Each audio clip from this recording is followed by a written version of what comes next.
The word evangelism is a scary word for many Christians.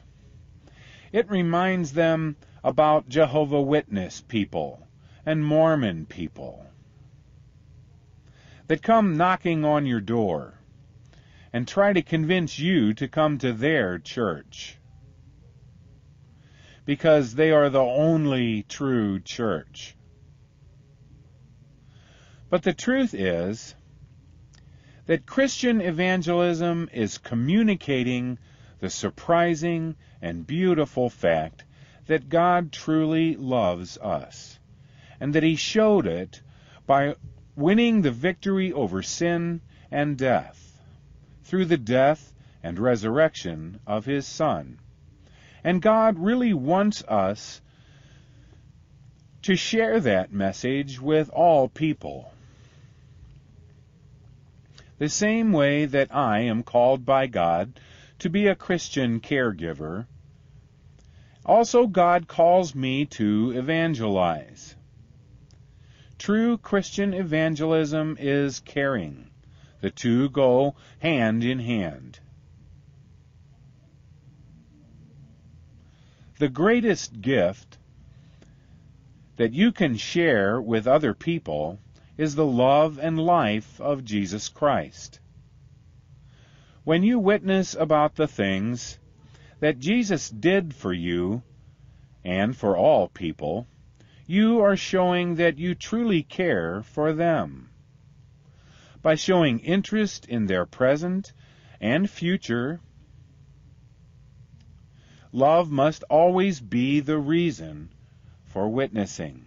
If you are only interested in having more members in your church, then, as St. Paul writes, "If I speak with the voice of men or angels, but have no love, then I am the same as a noisy bell or crashing cymbals." 1 Corinthians 13, verse 1. Does that mean that numbers are not important?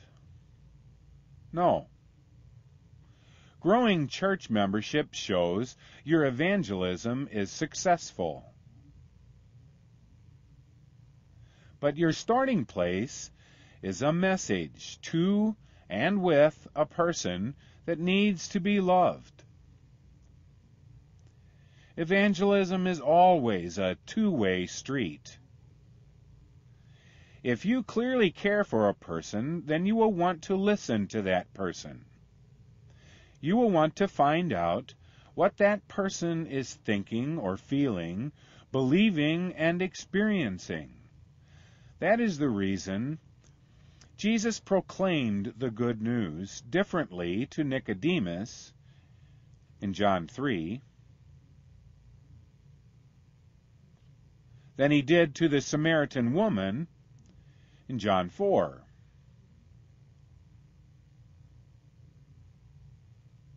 If your evangelism is not a two-way street, then your words are worthless. You must remember to communicate the story of God's love to the depth of people's lives, because that is the place that the Holy Spirit begins faith. You can't do that by talking with the person once or twice. You must be willing to give time, because that is an important part of loving a person. Time.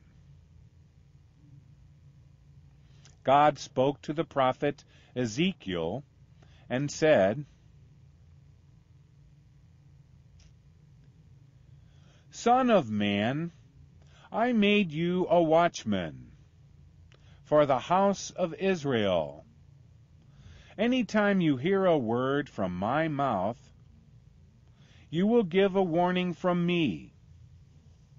If I tell the wicked people, you will sure die, and you give no warning, or say nothing to warn him about his wicked ways, then that wicked man will die in his sin, but his blood I will require from you. But if you warn the wicked, and he refuses to change from his sins, he will die in his sins, but you will save your life.